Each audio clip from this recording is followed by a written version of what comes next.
বন্ধুরা, অন্নপূর্ণা যোজনার স্ট্যাটাস বড় পরিবর্তন। যাদের আবেদনগুলোকে বাতিল করা হয়েছিল এবং স্ট্যাটাসে দিয়ে দেওয়া হয়েছিল অ্যাপ্লিকেশন রিজেক্টেড, তাদের স্ট্যাটাসে আবারও পরিবর্তন ঘটানো হলো। বর্তমানে আপনি স্ট্যাটাস চেক করলে দেখতে পাবেন আন্ডার ইনকোয়ারি এবং অ্যাপ্লিকেশন রিজেক্ট কথাটা উঠে গেছে।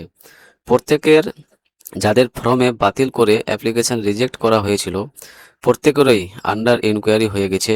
হঠাৎ এই পরিবর্তনের মানে কি, আর এই পরিবর্তনের হলে কি হবে, সেই সম্পর্কে এই ভিডিওতে আলোচনা করব। তাই অবশ্যই ভিডিওটি শেষ পর্যন্ত দেখতে থাকুন।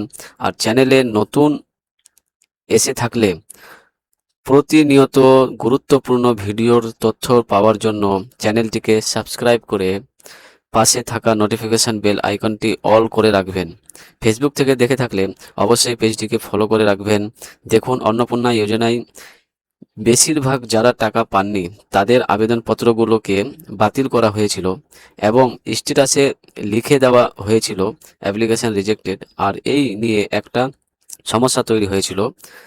চারিদিকে মা বোন দিদিরা তারা কিন্তু আন্দোলন করেছিলেন, এক কথায় বলতে গেলে, এবং বিক্ষোভ দেখাচ্ছিলেন। কারণ কি কারণে হলো, তাদের সবকিছু ঠিকঠাক থাকা সত্ত্বেও তাদের আবেদনপত্রে বাতিল করা হয়েছে। কেন বাতিল করা হলো, তাদের কোনো কারণ কেন দেখানো হচ্ছে না। যদি অ্যাপ্লিকেশন রিজেক্ট করা হয় তাহলে কোন কারণের জন্য রিজেক্ট করা হলো সেগুলো কেন দেখানো হচ্ছে না, এইগুলো নিয়ে কিন্তু বেশ একটা সমস্যা তৈরি হয়েছিল। এবং আগের ভিডিওতে আপনাদের আমি জানিয়েছিলাম যে এই সমস্যাটা সরকারের উপর মহল পর্যন্ত পৌঁছেছে। তার কারণেই প্রত্যেক বিধায়ক তারা কিন্তু তাদের সোশ্যাল মিডিয়ায় ভিডিও করে কিংবা পোস্ট করে জানিয়েছিলেন যে যারা অন্নপূর্ণা যোজনার টাকা পাননি, যোগ্য হওয়া সত্ত্বেও তারা বিভ্রান্ত হবেন না। আপনাদের সমস্যার সমাধান করা হবে এবং আপনারা টাকা পাবেন। তাই এটা নিয়ে কিন্তু একটা খুব সমস্যা তৈরি হয়েছিল সারা রাজ্যে। তখনও এগুলোকে আবার আন্ডার ইনকোয়ারিতে আনা হয়। এবার এই আন্ডার ইনকোয়ারিতে আসার মানে কি, দেখুন, রিজেক্ট করার কথার অর্থ হচ্ছে বাতিল করে দেওয়া। এবার বাতিল করে দেওয়া হলো কেন, সেই সম্পর্কে তো দেখাতে হবে। একই সঙ্গে হয়তো দ্রুত কাজ করতে গিয়ে অনেক আবেদনপত্র সবকিছু ঠিকঠাক থাকা সত্ত্বেও বাতিল করা হয়েছে, এমনটাও হয়েছে। বা হয়তো দেখা যেতে পারে যে হয়তো একটা টেকনিক্যাল সিস্টেমের মধ্যে এই ফর্মগুলোকে যাচাই করা হয়েছে, যার ফলে অনেকে যোগ্য হওয়া সত্ত্বেও বাদ পড়ে গেছে। সেক্ষেত্রে আমার যেটা ধারণা, এই যে আন্ডার ইনকোয়ারি করা হয়েছে, অর্থাৎ আবারও আপনাদের সবকিছু তথ্য খতিয়ে দেখা, ভেরিফিকেশন করা হবে। এবার আপনাদের আপলোড করা তথ্যগুলো যেমন দেখা হবে, হয়তো আবারও ফিজিক্যাল ডকুমেন্টস জমা নেওয়া হবে। তারপরে আপনাদের কোনো জায়গায় সমস্যা সে সম্পর্কে হয়তো জানিয়ে দেওয়া হতে পারে স্ট্যাটাসে। ঠিক আছে, প্রথমে চেক করবে, যদি কোনো জায়গাতে সমস্যা থাকে তারপরে আপনাদেরকে জানিয়ে দেওয়া হবে যে কোন জায়গাতে সমস্যা আছে, কেন রিজেক্ট করা হয়েছে। ইনকোয়ারি করার পরে আবারও যদি রিজেক্ট হয় তখন কিন্তু আপনারা বুঝবেন যে আপনাদের সমস্যা থাকার কারণেই রিজেক্ট হয়েছে। পুনরায় আবেদনপত্রগুলোকে যাচাই করা হবে এবং আপনাদের আবেদনের সঙ্গে দেওয়া ডকুমেন্টসগুলোকে ভেরিফাই করা হবে। তাতে কারো সমস্যা না থাকলে সেগুলো সমাধান হয়ে যাবে এবং তাদের নাম অ্যাপ্রুভাল হয়ে যাবে। আর যাদের সমস্যা থাকবে নিশ্চয়ই তাদের আবারও রিজেক্ট দেখাবে, তখন তাদের সমস্যার সমাধান করতে হবে।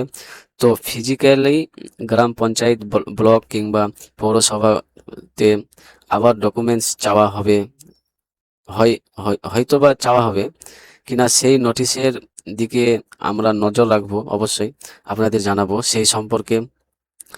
এর আগের ভিডিওতে ওই সম্পর্কে একটা তথ্য দিয়েছি। তাছাড়াও যাদের পেমেন্ট ফেলিয়ার ছিল এবং সেটা উপর থেকেই ফেলিয়ার হয়েছে, অর্থাৎ আপনাদের ডিবিটি লিঙ্ক নিয়ে কোনো সমস্যা নেই, আপনার ডিবিটি লিঙ্ক সব কিছু ঠিকঠাক ছিল, তাতে ওপরের কোনো সমস্যার কারণেই আপনার অ্যাকাউন্টে টাকা আসেনি, পেমেন্ট ফেলিয়ার হয়েছিল, তাদেরও টাকা পাঠানো শুরু হয়েছে। গতকাল তাদের টাকা ঢুকেছে। এই নিয়ে আমি আপনাদের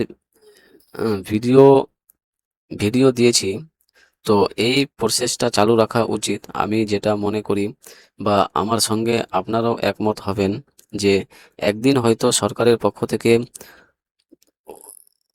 উদ্বোধন করে দেওয়া হলো, কিন্তু এই প্রসেসিংটা চলা উচিত। যাদের কোনো সমস্যা আছে তার সমাধান হবে এবং টাকাও পাবে।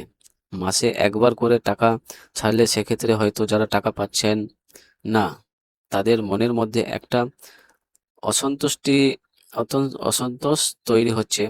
তাই যাদের সমাধান হয়ে যাবে তাদের যদি টাকা দিয়ে দেওয়া হয় সেটা অনেকাংশে ভালো হবে। এটা আমার মতামত, আমি আপনাদের জানালাম। তো যাই হোক, আপনাদের ব্লক কিংবা গ্রাম পঞ্চায়েত কিংবা পৌরসভাতে আপাতত ছুটি। তো যেহেতু অফিস খুললে যদি এই ধরনের কোনো বিজ্ঞপ্তি দেওয়া হয় অবশ্যই আমাদের জানিয়ে দেবেন। আমরা আপনার নাম সহ প্রচারের চেষ্টা করব। আর আমরা যে কোনো তথ্য পেয়ে থাকলে অবশ্যই আপনাদের তাও জানিয়ে দেব। তো সম্পূর্ণ ভিডিওটি আপনার উপকার এসে থাকলে একটি লাইক করবেন। এই ধরনের তথ্য পাওয়ার জন্য চ্যানেলটিকে সাবস্ক্রাইব করে পাশে থাকা নোটিফিকেশন বেল আইকনটি অল করে রাখবেন।